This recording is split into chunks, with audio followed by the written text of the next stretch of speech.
Good afternoon all of you. अब हम लोग देखेंगे आज का जो टॉपिक होगा वह इम्पोर्टेंट होगा। अभी फिलहाल इस पर वीवीआई नहीं मारे हैं क्योंकि इससे भी थोड़ा ज़्यादा इम्पोर्टेंट और सब है टॉपिक। यह बराबर एग्जाम में पूछा जाता है। ये मॉडल क्वेश्चन है जिसका हम लोग इंतजार कर रहे थे। इसके पहले हमने आपको अभिक्रिया की कोटि से पहले हमने आपको पढ़ाया था द्रव्यानुपात, अभिक्रिया की दर का क्या नियम है।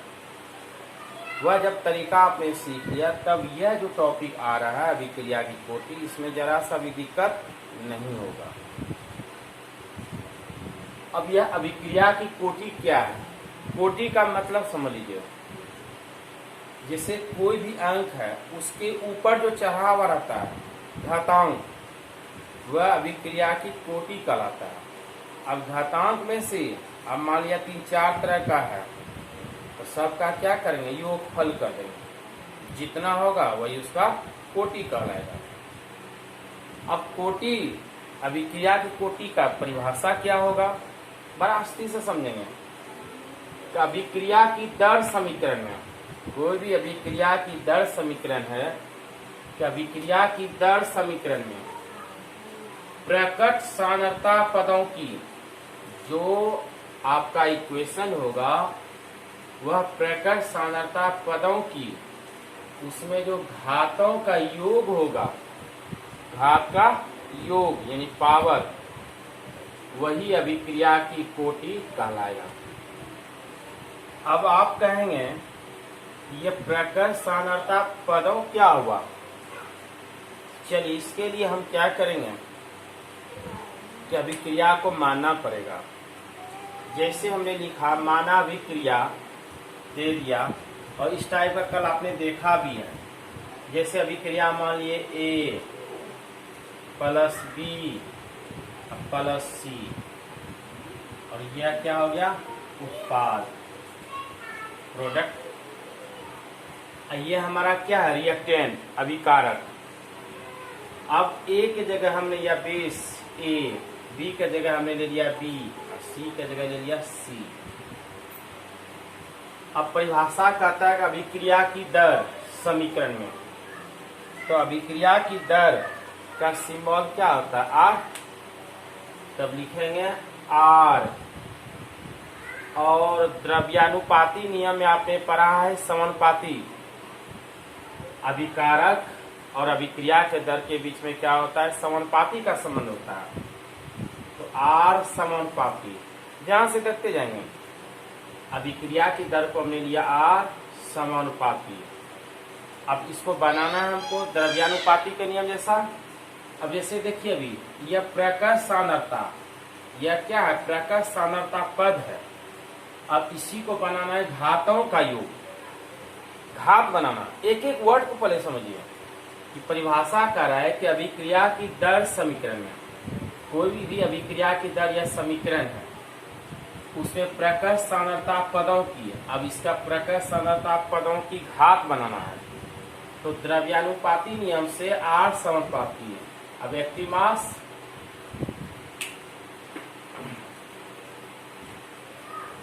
एक्टिव मास के, और एक्टिव मास के ऊपर में क्या पावर हो जाएगा, A। यही हुआ प्रकट जो है पदों की घातों का योग इंटू द्रव्यानुपाती नियम जो है पढ़े गुणनफल B। अब B ले लिया एक्टिव मास, अब इसके ऊपर पावर क्या है, B, दे दिया B into C active mass, और इसके ऊपर पावर क्या होगा, C। आ गया। अब परिभाषा को पुनः गौर कीजिए कि अभिक्रिया की दर समीकरण में प्रकट सांद्रता पदों की, प्रकट सांद्रता पदों की घातों का योग, योग तो अभी हमने किया नहीं है। अब पहले एक स्टेप इसको और तोड़ लेते हैं। R समानुपाती को तोड़ेंगे, क्या लिखाएगा, वेग स्थिरांक के लिखाएगा ना, के। अब जो है एक लाइन पुनः इसको उतार देंगे, A B इंटू C सी। अब इसको हमको दर्शाना है क्या है कि अभिक्रिया की कोटि, तो कोटि के लिए हमको क्या करना होगा, घातों का योग, अर्थात क्या होगा, कोटि, कोटि इक्वल टू घातों का योग। घात क्या है, ए बी और सी है, लिखेंगे ए बी और सी, योग मतलब जोड़, ए प्लस बी या प्लस सी। हो गया क्लियर? यही कहलाएगा order of reaction. Order of reaction में कुछ बातों पे गौर करना पड़ेगा। जैसे यह हमारा जो रिएक्शन था, यह हमारा सैद्धांतिक था, इसको हमने एक्सपेरिमेंट किया, इस रूप में लाया, प्रायोगिक रूप में लाया, और प्रायोगिक रूप में जो लाते हैं उसी का हम लोग क्या करते हैं, ऑर्डर ऑफ रिएक्शन निकालते हैं। इसमें सैद्धांतिक का कोई मतलब नहीं है। अब सैद्धांतिक का क्या मतलब, जैसे एग्जांपल दे देते हैं व्यवहारिक में, जैसे बहुत सारे स्टूडेंट मूल केमिस्ट्री क्लास में पढ़ते हैं और आप देख भी रहे हैं कि साले साल रिजल्ट इसका जो बन रहा है लगभग 100% बन रहा है।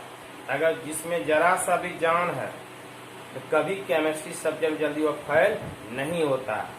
अब आप कहेंगे सर आप बोल रहे हैं, आप ही अपने मुंह से बड़प्पन कर रहे हैं। नहीं, आप मार्केट में स्टूडेंटों के बीच में पूछिए, आपका दोस्त मई भाई बंधु सब तो होगा ही ना, वहाँ पे जाकर के आप पूछिए तो आपको पता चलेगा कि हमरे इंस्टीट्यूट का रिजल्ट क्या होता है। ठीक है, अब रहा, अब जो क्या जरूरी है कि हर साल जो स्टूडेंट हमारे बीच पढ़ रहा है, अगर कोई पढ़ता भी नहीं है और आ गया मूल केमिस्ट्री पढ़ने के लिए, क्या हम उसको पास करा देंगे? स्टूडेंट अपनी मेहनत करता है और हमारा भी मेहनत जाता है। अब उसको भी बात छोड़ दीजिए, हम ही यहाँ क्लास ले रहे हैं और आप समूह में पढ़ रहे हैं, कितने स्टूडेंट जो है देखते हैं एक बार में समझ जाता है, और कितने स्टूडेंट होता है 10 बार समझाते हैं उसको समझ में नहीं आता। तो कई तरह का स्टूडेंट एक ही सिद्धांत पर कैसे आधारित हुआ? इसलिए यहाँ पे प्रायोगिक रूप से इसमें क्या किया जाएगा, अध्ययन किया जाएगा, और जो प्रायोगिक रूप से अध्ययन होगा वही कहलाएगा ऑर्डर ऑफ रिएक्शन। क्लियर? अब ऑर्डर ऑफ रिएक्शन के लिए कुछ नियम है, बहुत सारा नियम है, लेकिन 2 नियम याद रखिए। उतनी नियम जानकारी रखना जरूरी नहीं है कि अगर कोई समीकरण में, अगर कोई इक्वेशन है उसमें उत्प्रेरक आता है, अगर उत्प्रेरक रहता है तो उनके घातांक को हम क्या मान लेंगे, 0। अब ये क्या आ गया, आएगा एग्जाम्पल, बहुत सारा एग्जाम्पल आएगा इसमें। पहला अभी फिलहाल अभी इतना जानिए, जब एग्जाम्पल आएगा तो वहां पे हम कहेंगे यह चीज तो हमने बताया कि अगर कोई कैटलिस्ट आएगा तो उनके घातांक को हम क्या मान लेंगे, 0। दूसरा बात, अभिक्रिया की कोटि जो होता है यह प्रायोगिक रूप से ज्ञात किया जाता है, सैद्धांतिक रूप से इसमें कोई महत्व नहीं है। हर हमेशा इसमें प्रैक्टिकली होगा, प्रैक्टिकली जो स्टूडेंट जितना मेहनत करेगा उसका रिजल्ट उतना ही अच्छा होगा। अभी आप मार्केट में देख रहे हैं जो टीचर ऑनलाइन क्लास ले रहे हैं, तो जो टीचर जितना मेहनत करेगा तो लोगों के बीच में चर्चा होगा। खाली मुंह से बोल देने से हम यह करेंगे वह करेंगे, यह कोई सैद्धांतिक महत्व नहीं है। प्रायोगिक करना पड़ेगा, प्रायोगिक जो करेगा वही चर्चा लोगों के बीच में होगा। अब इसके लिए हम एक एग्जांपल देते हैं आपको। पहला, बहुत सारा एग्जांपल देंगे, जैसे एग्जांपल है NaCl प्लस AgNO3, बहुत बार देखे हैं आप। अब इससे बना AgCl, अब प्लस हो गया NaNO3 आ गया। अब इसको हमको निकालना है ऑर्डर ऑफ रिएक्शन, तभी थोड़ा विस्तार चलेगा। जब आप सीख लेंगे तो 2 स्टेप में या 1 स्टेप में इसको बता सकते हैं क्या होगा। और हर हमेशा आप जानते हैं, हर हमेशा इस बात को याद रखेंगे कि प्रोडक्ट से हमको कोई लेना देना नहीं है। जब भी हमको लेना देना है रिएक्टेंट से, अभिकारक से, उत्पाद से हमको कोई मतलब नहीं रहेगा। तो इसके पहले बहुत सारे रीजन को हमने फरा दिया। एक चीज इस चीज के हम और कहना चाहते हैं आपको, जैसे हमने यह आई क्यू, ऐसे तो होना चाहिए VBI, लेकिन आई क्यू हमने मारा। और आपको जो है केमिकल काइनेटिक्स का जो वीडियो जाएगा उसमें हम लिख देंगे आई क्यू ऊपरे में। तब आप यह नहीं कि यह आई क्यू क्वेश्चन है इसी को पहले देखें। अगर यह आई क्यू है तो इसके पहले भी बहुत सारा चीजों को अध्ययन करना पड़ेगा, तब यह क्वेश्चन जाकर के समझ में आएगा। नहीं डायरेक्ट जो है हमने सॉलिड स्टेट में देखा है कि जिस पर हमने VBI मारा उस वीडियो का व्यूअर बहुत ज्यादा है, और जिसको हमने आई क्यू या VBI नहीं मारा उसका व्यूअर थोड़ा कम है। ये क्या रीजन है? हाँ, ये भले कर सकते हैं आप VBI को थोड़ा ज्यादा पैनी नजर रखेंगे, आई क्यू को थोड़ा ज्यादा पैनी नजर रखेंगे, जनरल क्वेश्चन को थोड़ा कम ध्यान देंगे, लेकिन ध्यान तो देना पड़ेगा। हर कोई चीज आपके लिए इम्पोर्टेंट जा रहा है, या तो आपको इसीलिए बता रहे हैं कि भाई कई स्टूडेंट का फरमाइश रहता है चैप्टर में कुछ इम्पोर्टेंट या VBI रहना चाहिए। अब वास्तव में उनकी जो फरमाइश भी सही है एक तरह से। चलिए हो गया, हम आ जाते हैं टॉपिक पर। इसको जो है हम मिटा देते हैं, क्या हो सकता है नीचे आपका नहीं आ जाए। याद रखेंगे, एक बार पुनः रिवाइज कराते हैं कि अभिक्रिया की दर समीकरण में प्रकट सांद्रता पदों की जो घातों का योग होगा वही ऑर्डर ऑफ रिएक्शन कहलाएगा। याद हो गया कि अभिक्रिया की दर समीकरण में प्रकट सांद्रता पदों की घातों का योग को ही अभिक्रिया की कोटि कहते हैं। अभिक्रिया की कोटि के लिए हमको यह दो नियम को अपने मन में ध्यान से याद रखना पड़ेगा, स्मरण करना पड़ेगा, जिसके लिए एग्जाम्पल आया। अब इसको बनाना स्टार्ट करते हैं।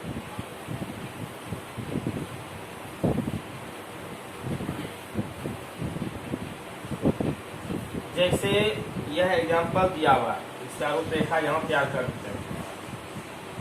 सबसे पहले हम क्या करेंगे, R समानुपाती लिखेंगे द्रव्यानुपाती नियम से। लिखा हमने R समानुपाती, एक्टिव मास NaCl, देखते जाइएगा NaCl आ गया। अब इसके बाद क्या है, एक्टिव मास कर दिए। अब यह क्या गुणनफल होगा, इंटू AgNO3 एक्टिव मास आ गया। गौर कीजिए यहाँ नहीं कुछ तो घात क्या है, एक, यहाँ नहीं कुछ तो घात क्या है, एक। सब में ऐसा नहीं होगा, अक्सर यही तो होता है, कुछ में ऐसा नहीं होगा। जो दो नियम हमने लिखा है फिलहाल अभी यही सीख किया। अब इसी को आप तोड़ते हैं, R समानुपाती तोड़ेंगे, क्या आएगा K NaCl, पढ़ने कुछ तो पावर 1 है, दर्शा दिया हमने, लिखना जरूर नहीं है। AgNO3, इसको भी हमने दर्शा दिया। नहीं हो दर्शाते तो मतलब क्या था, एक ही था। जब कुछ नहीं है तो एक है। अब इसमें निकालेंगे कोटि, अभिक्रिया की कोटि। गौर कीजिए क्या होता है, घातों का योग। तो घात कितना है, एक, ऐसे में घात कितना है, एक। योग, योग मतलब प्लस, योग मतलब प्लस। इसकी कोटि कितना हुआ, आया समझ में? इतना इसको उतारिए, तब बहुत सारा एग्जांपल देंगे। इतना कीजिए।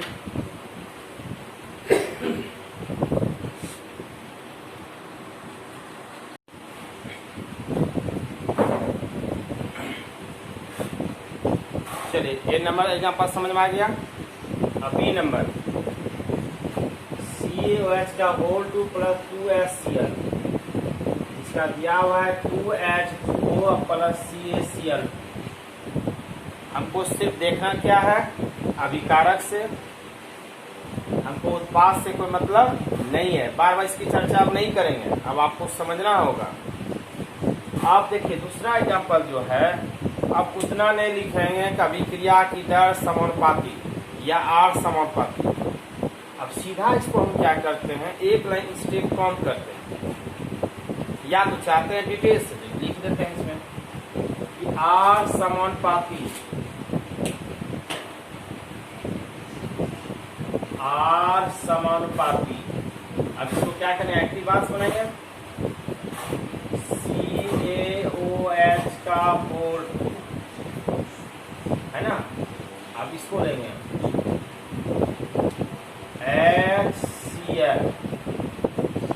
क्या होगा 2। नेक्स्ट तो इसमें क्या है 1, यह याद रखेंगे। अब यह समानुपाती आर को तोड़िए, तो आर टूटेगा समानुपाती में, क्या लिखेगा समानुपाती जब टूटेगा के एक्टिमास CaOH का होल 2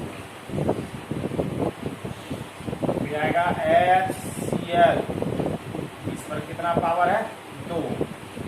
क्लियर। अब इसको कोटि आप भी गौर कीजिए, इसका कोटि क्या होगा, कोटि इसकी कोटि क्या होगा, तो 2 + 1 1 प्लस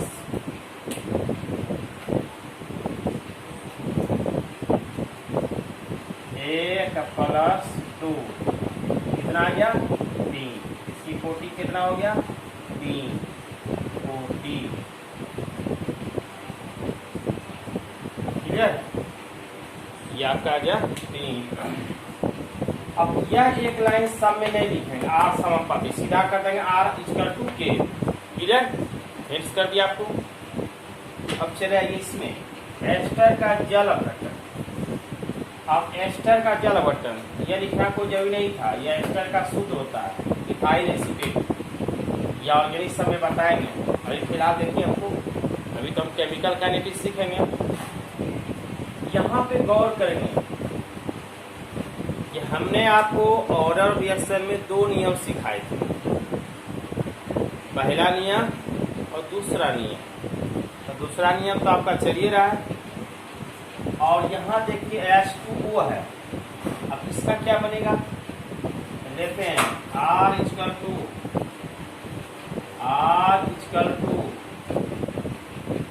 अब क्या होगा K active mass CH3 COO C2H5 reactive mass H2O कर दिया। अब यहाँ पे हमको देखना है कोटि, इसका कोटि क्या होगा। आपके मन में लगता होगा यहाँ पर भी 1 और यहाँ पर भी 1, यानी इसकी कोटि होना चाहिए 2, लेकिन ऐसा नहीं है। ऐसा नहीं है, यही तो नियम है सर, इसमें चेंजिंग कैसे हो गया, हुआ ना चेंजिंग। कुछ कुछ का आपको ध्यान से देखना पड़ेगा। यहाँ जल है H2O है, ठीक है, इतना ही समझिए, जल है। और जल जो होता है जब यह आयनों में विभक्त होता है, आयनों में यानी H+ आयनों जब यह विभक्त होता है, यह जल की संख्या हो जाता है अधिक, जल की संख्या क्या हो जाएगा अधिक। और जब इसकी संख्या अधिक हो जाएगा, इसको माना जाएगा घातांक में पावर 0। क्या माना जाएगा 0, यहाँ आ गया 0। अब इसका मतलब इसकी पता साफ, बचा खाली यही CH3 दोनों C2H5 का वर्ग, इसलिए इसकी कोटि क्या होगा 1। पुनः एक बार समझिए, इस तरह का रिएक्शन जब H2O रहेगा, सीधा जलिए, जहां भी जल नजर आ जाए आपको, उसके घातांक का मान हो जाएगा 0। घातांक का मान क्या होगा 0। काहे होगा, जल जब आयनों में विभक्त होता है H+ आयनों में, तो इसकी संख्या हो जाता है अधिक, और जब इसकी संख्या अधिक होगा, इसके पावर को माना जाएगा 0, इसलिए इसका कोटि क्या होगा 1। यहीं पे स्टूडेंट जब बनाने के धूल में रहता है तो वह कोटि लिख देता है 2, या ऑब्जेक्टिव में जब पूछा जाएगा तो वह लिखेगा 2, जो कि क्या होगा गलत होगा।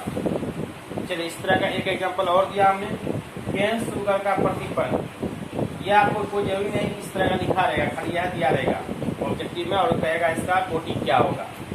तो देखने से पता चल रहा है कि यह H2O है, जैसे ऊपर में सीखा है, इसका पावर क्या होगा 0 होगा, इसका मतलब इसका कोटि भी क्या होगा 1। चलिए एक लाइन लिख देते हैं, R = K C12 H22 O11 इस पर आ गया, और एक्टिव मास H2O इस पर दे दिया कितना 0। इसका मतलब इसका पावर कितना था 1, नहीं कुछ तो एक रहता है, इसलिए इसकी कोटि कितना होगा। आया समझ में? जहाँ तक हमको उम्मीद है कुछ समझ में आता होगा। और आपके बुक में कई तरह का ऑर्डर रिएक्शन दिया हुआ है, अनियमितता में भी दिया हुआ था, तो अनियमितता का भी आप बना लेंगे और ऑर्डर रिएक्शन को भी देख लेंगे, क्योंकि इसी दोनों का ऑब्जेक्टिव पूछा जाता है बहुत ज़्यादा, और यह ऑब्जेक्टिव आपके पॉकेट का मनी हो जाएगा। चलिए अब नेक्स्ट देखते हैं ई नंबर H2 + Cl2। चलिए ऊपर का हम क्या करते हैं, मिटा देते हैं। ऊपर का जो है इसको यहाँ तक क्लियर कर देते हैं या ऊपर से।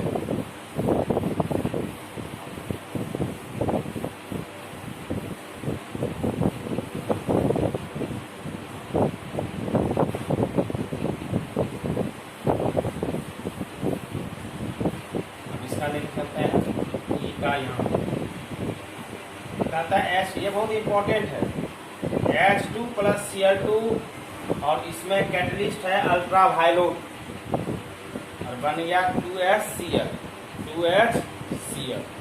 इसमें बड़ा गौर से देखेंगे, हमने आपको ऑर्डर रिएक्शन में नोट में लिखाए थे। पहला नोट में था अगर कोई भी अभिक्रिया का समीकरण है और अगर उसमें कैटलिस्ट उत्प्रेरक, याद करिए जस्ट हमने पढ़ा है ऊपर में, अगर उत्प्रेरक आया हो तो उसके घातांक को क्या माना जाएगा, शून्य। हमने लिखा है ना। चलिए यहाँ पर भी देखेंगे R = K, अब एक्टिव मास H2 और इसमें क्या देंगे हम, पहले लिख देते हैं इसे, फिर एक्टिव मास Cl2 है ना। अब गौर कीजिए यहाँ क्या है, कैटलिस्ट दिया हुआ अल्ट्रावायलेट या परावैंगनिक प्रकाश, सूर्य की प्रकाश की उपस्थिति में, तो यहाँ क्या होगा शून्य, यहाँ पर भी क्या हो जाएगा शून्य। क्लियर? तो अब इसकी कोटि क्या होगा, कोटि शून्य है, शून्य, इसकी कोटि क्या होगा 0 + 0 = क्या होगा शून्य, यानी इसकी कोटि क्या हो गया शून्य। यह इंपॉर्टेंट है। अगर इसी का क्वेश्चन रहता है इसे H2 + Cl2 और इसमें कोई कैटलिस्ट नहीं देता और सीधा रहता 2HCl, तब इसकी कोटि हो जाता 2। कैसे? तो R = के एक्टिव मास H2 पर क्या हो जाता 1 × Cl2 पे हो जाता 1, तो 1 + 1 = कोटि हो जाता 2।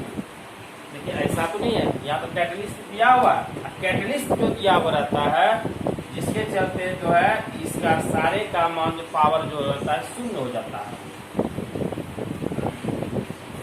चलिए भी कंप्लीट हो गया। अब F को देखिए, F number N2O5 2NO2 + ½ O2।